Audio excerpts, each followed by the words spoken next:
Longma Riders? They're great! You are a dragon-blooded Shigenga. Your legacy is old, though not as ancient as the dragons themselves. Under your wing fly the elite cavalry of Grand Cathay, the Great Longma Riders. Their lances pierce flesh, but their aerial mobility strikes fear into the enemy general's heart. This is your story. To assist you, I will explain why this unit is the key to Cathay's entire air force, the linchpin around which all else revolves, precisely because it is not obvious. Recruited for 1350 gold and 337 upkeep, certainly not cheap. On Ultra scale, they have 24 entities with 6,264 health between them for 261 health. This total health is similar to many large entity count cavalry units, just divided among fewer beasts. Armor begins at 110 with shields blocking a modest 30% of small arms fire.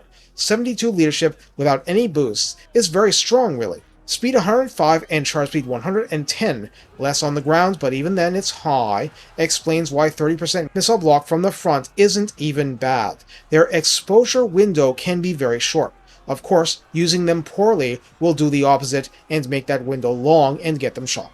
Melee attack begins at 36, which is far from the worst for cavalry, with attack interval 4.7 seconds, not far off from the old Empire standard of slow interval lance cavalry.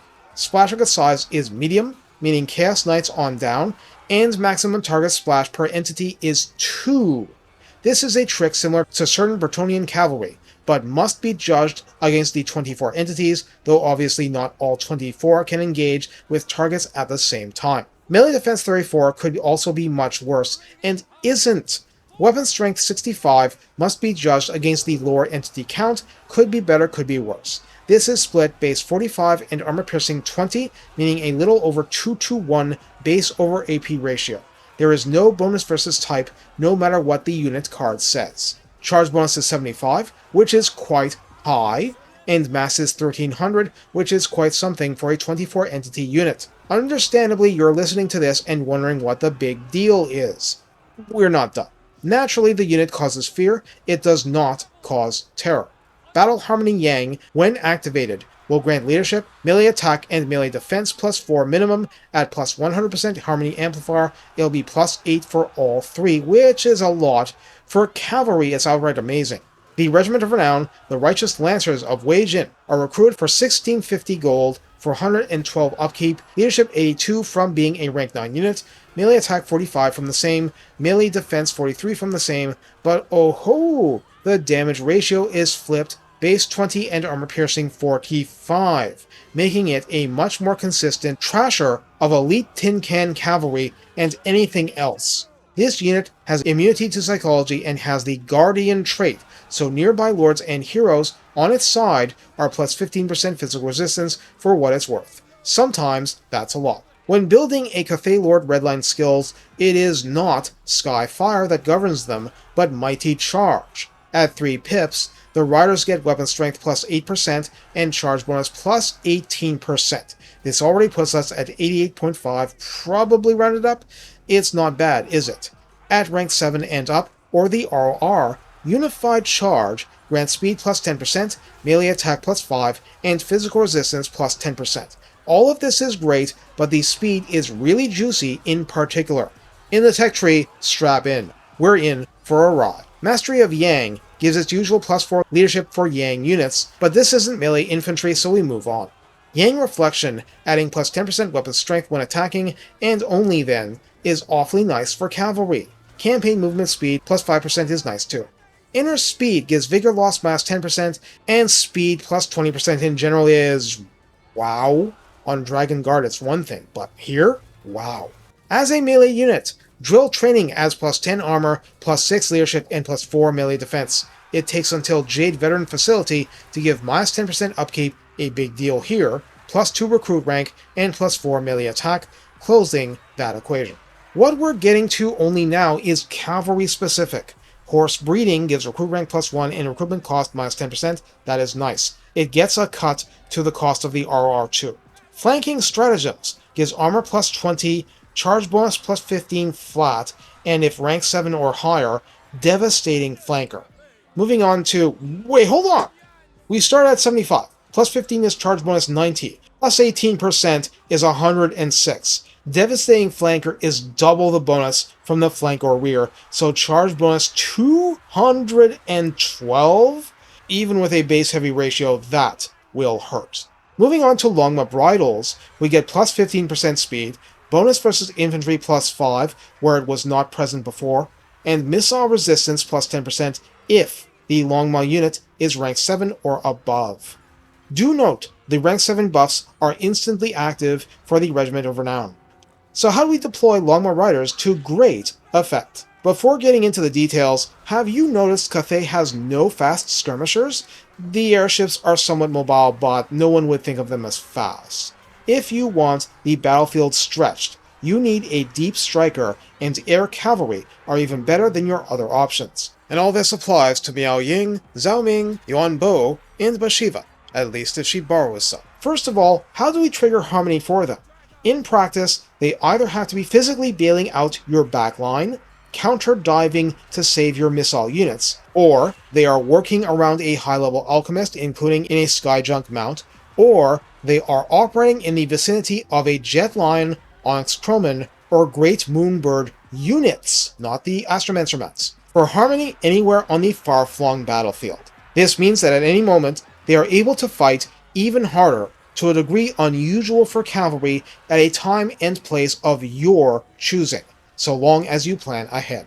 Onyx Croman can be somewhat fragile heading into heavy enemy fire, Moonbirds less so. While this can be used offensively, it can also be used defensively. The Longma Riders are the ultimate combat air patrol for your Sky Lanterns and Sky Jumps. While their speed makes me treat them as part of the missile backline, they're also more mobile, without any of the melee yin units just being around these airships, on the ground or in the air alike.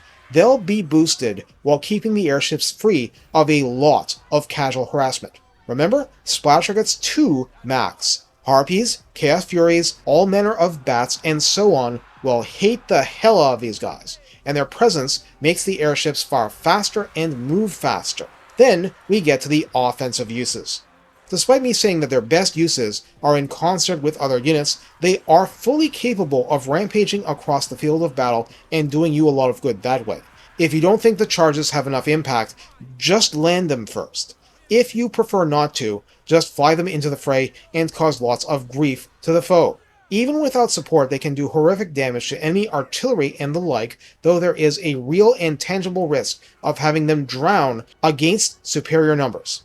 That's why you combine them. To break things faster, you want something else, be it magic to slam in and hurt them a lot less than the enemy, the lore of Yang passive, Occam's Mind Razor these days, there's a lot of stuff. Moreover, while not helping Harmony at the moment they pull this, transformed Dragon Lords are going to be escorted in style with this unit.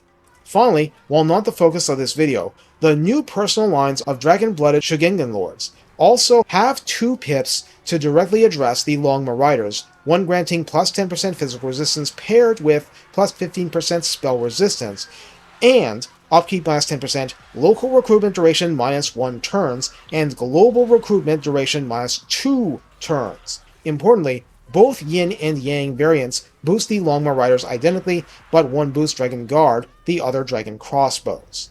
This means if you are going to use the Longma Riders as strategic weapons, doing at least the initial recruitment with the Shugengan is wise and honorable. For actual battle, both Celestial Generals and Lord Magistrates can make great use out of them.